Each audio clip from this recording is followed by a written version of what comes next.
Hello, new review. Senal headphone, if I pronounce that right, S-E-N-A-L. And this particular color, they have it listed on here. Onyx, O-N-Y-X. That's just a little cap on the ear cup. Anyway, I presume this is made in China. It's almost certainly. It's a very inexpensive, $150 retail in the U.S. It feels inexpensive, and but it doesn't feel bad. It feels like it's built good enough for typical studio use if you don't beat it around too much. It's closed, completely around ear. If you have really big ears, it might be a squeeze, but for my average size ears, fits pretty good. The ear cups seem pretty deep. Standard ear pads are nice, soft pea leather, and they do make extra ear pads, which probably affect the sound. Single-sided cable goes into the left only. The instructions say that it's a twist to lock, but you know, for some reason, I didn't seem to find that to be the case. Let's try it again here. Go into into this little slot, and that's a 2.5 millimeter plug going into the ear cup. So if we push that in there and give it enough of a twist, wow. Well, I can't twist it in there, but it snaps in so well that who cares? Very thin padding on the top on the headband. Not a heavy headphone. Very light for this size. The ear cups apparently don't rotate a lot horizontally. The thing does fold up pretty small for going into the little bag that they supply with it. So it folds up like a V-Moda there. And let's see what else here. The range of adjustment where I wear it looks like it's going to go about 3/4 of an inch larger and 3/4 of an inch smaller. And let's illustrate that here. A little larger and smaller. So very good range of adjustment. And with me fitting in the middle, that's a pretty good recommendation there. This particular cable is the straight cable. It's fiber coated, and it has a single button stop-start control. And let's see, not much to say about that cable. That's a short straight cable. Looks like it's about 4.5 feet, I would guess. So I'll park the headphone here. Bring out the box. Nice, inexpensive cardboard box. And a little too close here to the camera, but gives you a bunch of statistics on the box.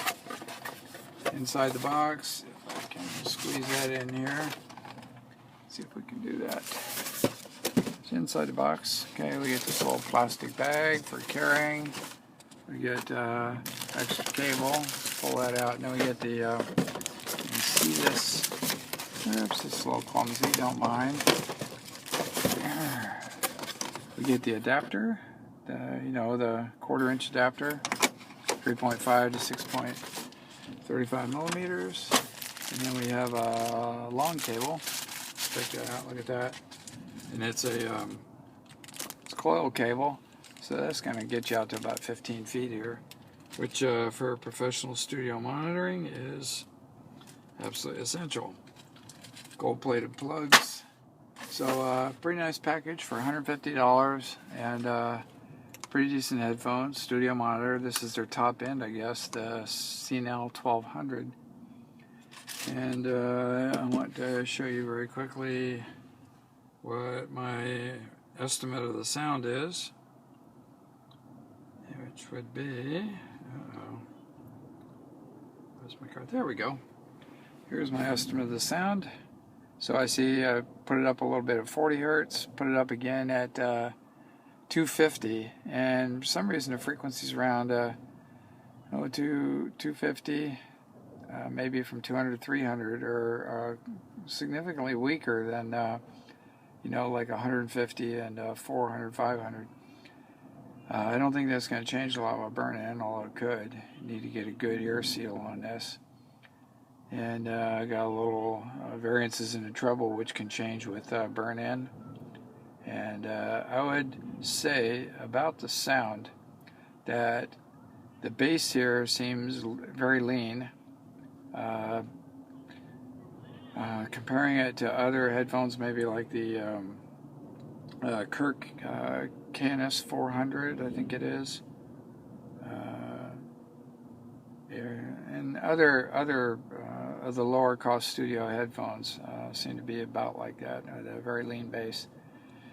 The treble seems to be right up there with your monitor class headphones, and by that I mean something approaching a Sennheiser 800. It's not rolled off like the things like a Focal E-Lear. Those are suppressed somewhat in the upper treble, mid to upper treble. Headphones like the AudioQuest Nighthawk are also quite a bit suppressed in the mid to upper treble compared to this right here. So this is a real flat, classic monitor treble. So anyway, there you go. It's pretty typical sound for this price and class of headphone. Although I'd rate it pretty good. Detail is there. I'd say this is fine for monitoring if you don't mind, adjusting the treble and bass a little bit, because for modern music, if you use this to monitor your bass and everything else, you might jack up that bass quite a bit. I don't know if might be okay for some pop recordings, but for classical and other things, it might not be so great. But it kind of all depends on.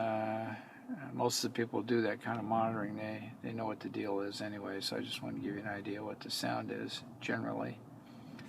And isolation is good, okay, but it's not high, not real high. No, it's just about average.